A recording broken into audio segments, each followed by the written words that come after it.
जय श्री कृष्ण। और कैसे हो आप लोग? बढ़िया। चलो देखो, आज हम लोग करने वाले हैं ऑर्गेनोमेटेलिक कंपाउंड्स, जिनको हम लोग शॉर्ट में क्या बोलेंगे? ओएमसी। कोऑर्डिनेशन कंपाउंड का टॉपिक है, ये देखना है।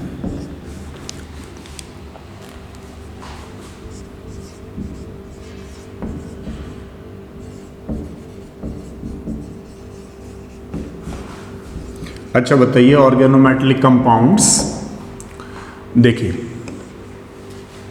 पहले हम ही बता देते हैं फिर आप बताइएगा, ठीक है? बिल्कुल सही। ऑर्गेनो, अगर हम बात करें ऑर्गेनो का मतलब यहाँ आप बोल सकते हैं ऑर्गेनिक से, है ठीक है ना। मेटेलिक का मतलब मेटल्स।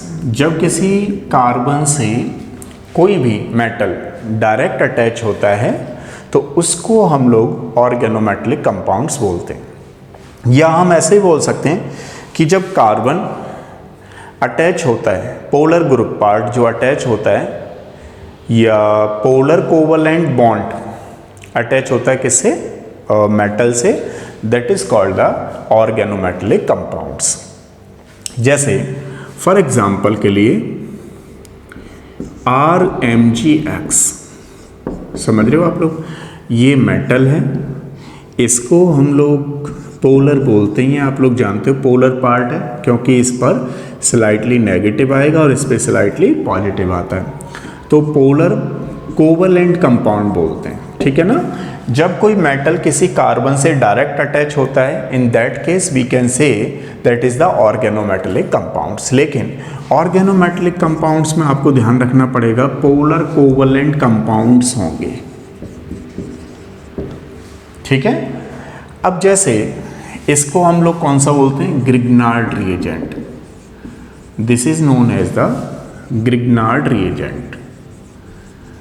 अब अगर हम सेकंड वाले के दूसरा देखें, जैसे मान लीजिए this is known as the Frankland reagent.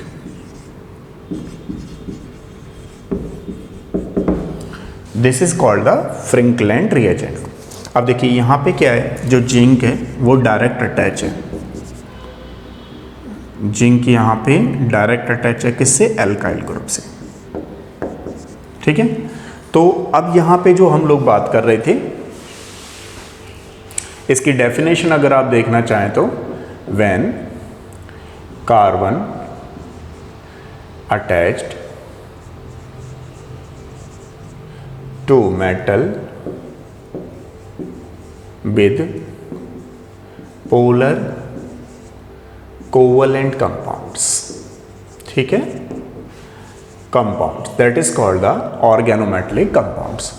अगर हम बात करें, यहाँ मेटल की बात तो चल ही रही थी, लेकिन कुछ मेटेलॉइड्स भी होते हैं, कुछ मेटेलॉइड्स भी होते हैं। जैसे यहाँ पे अगर हम बात करें टिन की, ठीक है, या antimony and germanium, These are the metalloids, but अगर इनसे भी कोई ऑर्गेनो पार्ट जुड़ा हुआ है तो हम लोग यहाँ पर भी उसको क्या बोल सकते हैं? Organometallic compounds. कुछ नॉन मेटल्स भी होते हैं, जैसे मान लीजिए हमने डायरेक्ट बोल दिया कि मेटल्स, लेकिन कुछ नॉन मेटल्स, सारे के सारे नहीं, कुछ नॉन मेटल्स, जैसे फॉर एग्जांपल बोरॉन हो गया, बिस्मिथ हो गया, बिस्मिथ तो मेटल्स है ऑलरेडी, टिन, इस तरीके से, ठीक है, फॉस्फोरस हो गया, ये आपको ध्यान रखना है। इनसे भी कैसा पार्ट आ सकता है? कार्बन अटैच्ड है इनसे, तो हम कहेंगे ऑर्गेनोमेटेलिक कंपाउंड से। और अब अगर हम बात करें, जैसे मान लीजिए, ये आपको एक चीज बहुत ध्यान रखनी पड़ेगी, साइनाइड, ठीक है, और carbide and carbonates are not considered as a OMC। ये तीनों के तीनों OMC में कंसिडर नहीं किए जाएंगे। जैसे फॉर एग्जांपल मान लीजिए this is known as the calcium carbide. अब ये कैल्शियम कार्बाइड है। अब आप सोचो जी, कैल्शियम तो मेटल हो गया, ये कार्बन से जुड़ा हुआ है, ये तो ऑर्गेनोमेटेलिक होगा, लेकिन ये नहीं होगा। ध्यान रखिएगा इन तीनों के बारे में, because of these formed ionic compound with metals। देखो ये जो है हम बात कर रहे थे ऑर्गेनोमेटेलिक में पोलर कोवलेंट कंपाउंड की, लेकिन यहाँ पर ये जो तीनों हैं carbide, cyanide, carbide and carbonates, ये क्या बनाते हैं? आयोनिक कंपाउंड बनाते हैं, इसलिए हम इनको ऑर्गेनोमेटेलिक कंपाउंड नहीं बोलते हैं। सबसे पहली कंडीशन यही है कि उनको पोलर कोवलेंट कंपाउंड बनाना होता है कार्बन के साथ। ठीक है, अब चलिए यहां तक ये बात आपको समझ में आ गई कि कैसे हम लोग ऑर्गेनोमेटेलिक कंपाउंड्स को देख रहे थे। अब बात करते हैं types of OMC.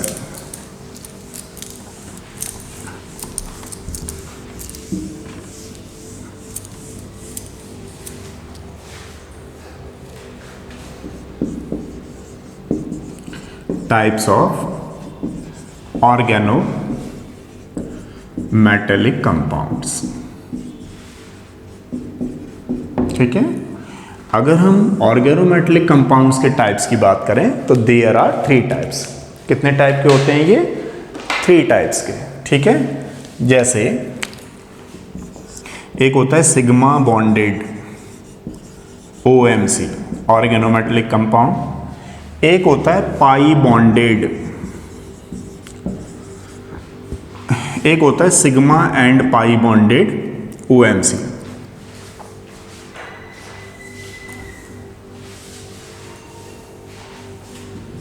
Sigma and pi bonded OMC organometallic compound.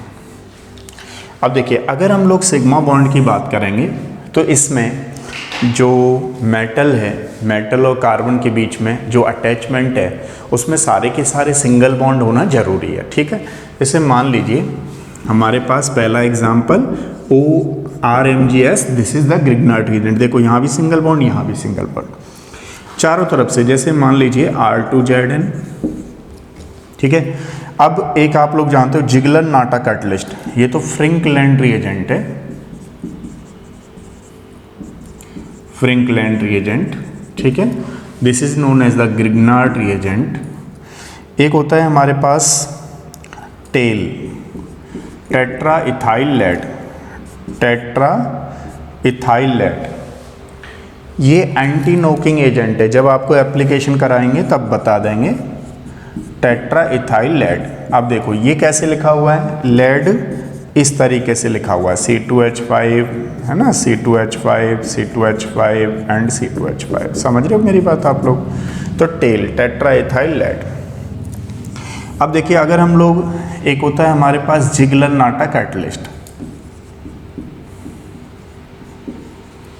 जिगलर-नाटा catalyst. अब इसमें जे यूज होगा, ध्यान रखना। ठीक है, जे, जिगलर-नाटा कैटलिस्ट। अब जिगलर-नाटा, सॉरी जेड, जेड है ना, ये होता है ना जिगलर, हाँ जिगलर-नाटा कैटलिस्ट। अब देखो जिगलर-नाटा कैटलिस्ट क्या होता है कि ये ट्राई एल्काइल एल्यूमिनियम होता है प्लस टाइटेनियम का ये होता है। ठीक है, इसमें आप R के प्लेस पे हम CH3 भी ले सकते हैं, C2H5 भी ले सकते हैं, ये एल्काइल ग्रुप है। This is known as the Ziegler Natta catalyst. तो आप लोग देख पा रहे हो यहाँ पर सबके सब सिंगल बॉन्डेड हैं, कोई भी डबल बॉन्ड नहीं है। उसके केस में हम लोग इसको बोलेंगे सिग्मा बॉन्डेड ऑर्गेनोमेटेलिक कंपाउंड। अगर हम पाई बॉन्ड की बात करें तो ध्यान दीजिएगा, जैसे कि जेज सॉल्ट, जेज सॉल्ट जो होता है KPTCl3, यहाँ पर देख रहे हो आप लोग C2H4 आ गया। तो C2H4 कैसा है, डाई, मतलब इसमें पाई बॉन्ड है, ये परपेंडिकुलर होता है, लास्ट क्लास में हमने बताया था आपको। तो ये पाई बॉन्ड आ जाने की वजह से इसको हम लोग क्या बोलेंगे, पाई बॉन्डेड। जैसे दूसरा एग्जांपल है फेरोसिन। फेरोसिन क्या है हमारे पास, इस तरीके से eta5 होता है ना, इसमें C5H5 का whole twice, this is known as the ferrocene. अब आप कहेंगे सर ये समझ में नहीं आया, तो देखो इसके लिए ना ये सैंडविच कंपाउंड है। सैंडविच कंपाउंड का मतलब ये हुआ जैसे आप लोग ब्रेड वगैरह खाते हो ना, तो ब्रेड के बीच में आलू लगा दिया, सैंडविच बन गया। ऐसे ही क्या है, 2 रिंग होंगी पेंटानाइल वाली, इस तरीके से ना, ये सिस और ट्रांस बनता है फेरोसिन, ध्यान रखिएगा। इस तरीके से उसको सैंडविच कंपाउंड के नाम से जानते हैं। तो ये आप लोग देख रहे हो, ये ईटा हम लोग हैप्टिसिटी बोलते हैं। हैप्टिसिटी का मतलब है कितने कार्बन इस मेटल के कांटेक्ट में आ रहे हैं, वो आपको मैं बता दूंगा। फिलहाल आप ये समझिए, ईटा का मतलब, जैसे एक आध बच्चा तो यहीं कंफ्यूज हो रहा होगा, सर ने ये ईटा क्या लिख दिया। ईटा का मतलब है ये how many carbons are interact with metal, that is called the hapticity. अब उसके केस में मेटल जो है 5 कार्बन के कांटेक्ट में आ रहा है यहाँ भी, अब ये डबल बॉन्ड रहेगा ही, तो ये कौन सा वाला जाएगा, ये वाला है ना। अब देखो, एक हमारे पास होता है डाइक्रोमियम बेंजीन। डाइक्रोमियम बेंजीन भी किसका एग्जाम्पल है, इसी का है, CrC6S6 का होल ट्वाइस। अब क्रोमियम, ये भी सैंडविच कंपाउंड है। देखो क्रोमियम जो है ना, 2 बेंजीन रिंग के बीच में अटैच होगा, तो ये जो है OMC बोला जाएगा, लेकिन कौन सा वाला, पाई बॉन्डेड OMC। अब देखो बच्चों, यहाँ पे जैसे आपसे पूछा जाए सिग्मा एंड पाई का कौन सा एग्जाम्पल है, एक ही ध्यान रखो, बाकी सब कुछ इसमें जाएगा या इसमें जाएगा। एक ध्यान रखना है कार्बोनाइल सिस्टम का। कार्बोनाइल में क्या है, बैक बॉन्डिंग हो जाती है, इसमें सिनर्जिक इंटरेक्शन बोलते हैं ना। इसकी वजह से, जैसे मान लीजिए अगर आपसे कोई क्वेश्चन पूछे कि बताओ इसमें कौन सा होगा, तो इसमें सिग्मा या पाई वाला नहीं जाएगा, इसमें सिग्मा और पाई बोथ जाएगा। ठीक है, इतना समझ में आ गया। देखो ये मोनो न्यूक्लियर सिस्टम बोला जाएगा, क्योंकि इसमें मेटल का नंबर कितना, ओनली 1। मान लीजिए अगर किसी में मेटल का नंबर 2 आ जाता है, तो उस केस में हम इसको डाई या बाई न्यूक्लियर सिस्टम बोलेंगे। अगर किसी में 3 आ जाएगा मेटल का नंबर, तो उसे हम लोग ट्राई न्यूक्लियर सिस्टम बोलेंगे। ठीक है, तो हमारे पास हमने देखा OMC क्या है, जब कोई कार्बन किसी मेटल से डायरेक्ट अटैच होता है तो उसको हम लोग ऑर्गेनोमेटेलिक कंपाउंड्स के नाम से जानते हैं। अब OMC कितने टाइप का होता है, 3 टाइप का होता है, sigma bonded, pi bonded and sigma and pi bonded. Sigma bonded का मतलब हुआ जिसमें सिंगल बॉन्ड होता है, that is called the sigma bonded molecule organometallic compounds. Pi bonded किसमें, जिसमें एक पाई आ जाएगा, कुछ भी पाई आएगा, डबल बॉन्ड आएगा, ट्रिपल बॉन्ड आएगा, डायरेक्ट मेटल जुड़ा रहेगा, that is called the pi bonded. Sigma and pi bonded का मतलब क्या हुआ, जैसे कार्बोनाइल कॉम्प्लेक्स होंगे। ठीक है, अभी 1-2 क्वेश्चन मैं आपसे और पूछता हूं।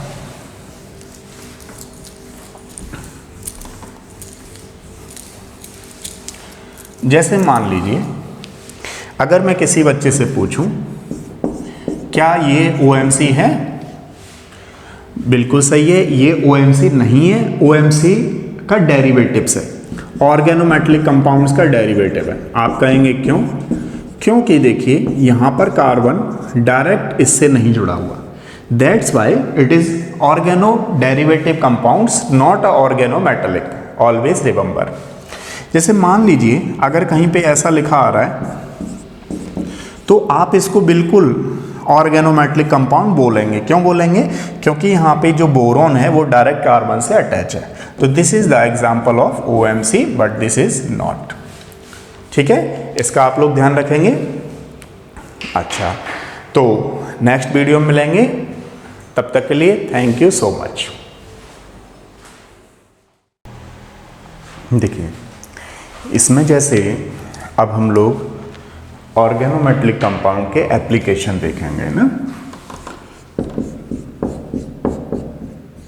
एप्लीकेशन ऑफ ऑर्गेनोमेटेलिक कंपाउंड्स है ना।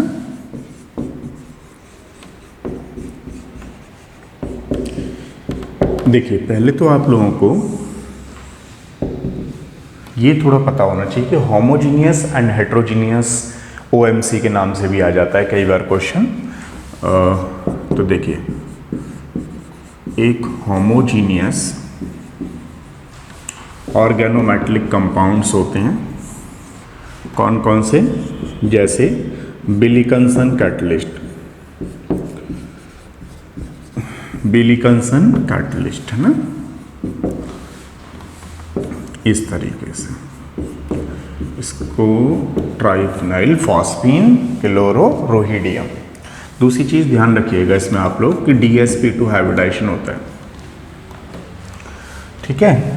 अब देखिए यहाँ पे अगर हम बात करें तो ये होमोजीनियस कैटलिस्ट हो गया, एक होता है हमारे पास हेट्रोजीनियस कैटलिस्ट, हेट्रोजीनियस OMC,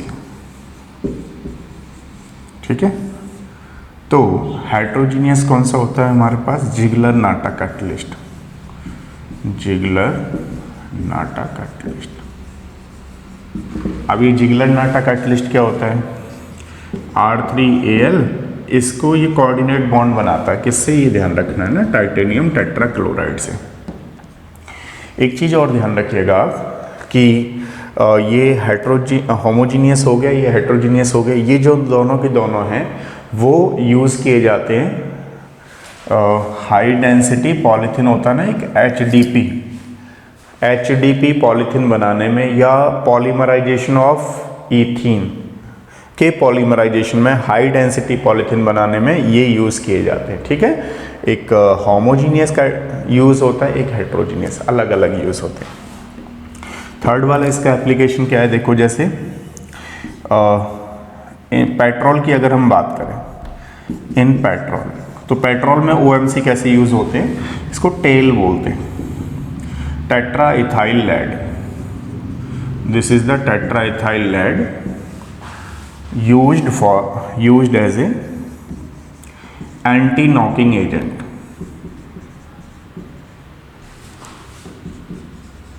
किसकी तरह यूज किया जाता है? ये एंटी नॉकिंग एजेंट की तरह, ठीक है। फोर्थ वाले की अगर हम बात करें, जैसे इनऑर्गेनिक केमिस्ट्री में कैसे यूज किए जाते हैं, है ना। देखिए ऑर्गेनिक में जैसे मान लीजिए RMGX ग्रिग्नार्ड रिएजेंट हो गया, R2CD, या CS3Li जानते हैं आप लोग, ये ऑर्गेनो मेटलिक कंपाउंड्स होते हैं used to preparation of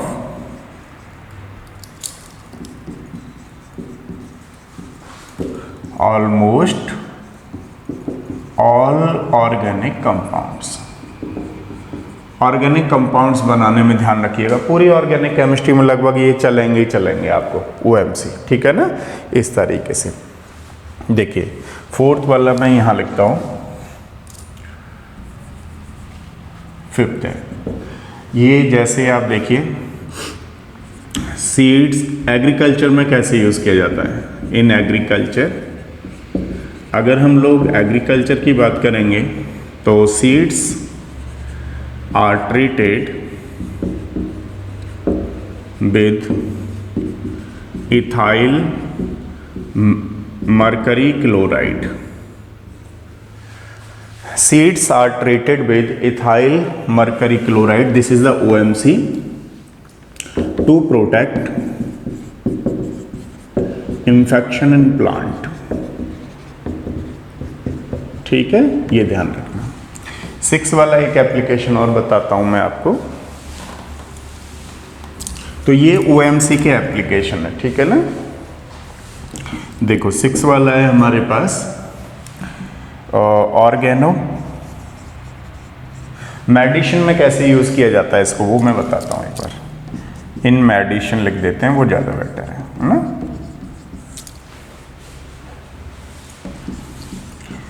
oregano arsenic OMC are used for syphilis disease, ठीक है, ये ध्यान रखना। सिफिलिस डिजीज के लिए ऑर्गेनो आर्सेनिक कंपाउंड यूज किया जाता है, OMC या कंपाउंड, ठीक है। तो देखिए ये थे हमारे पास OMC के एप्लीकेशन, ठीक है। करिए, नेक्स्ट क्लास में मिलते हैं।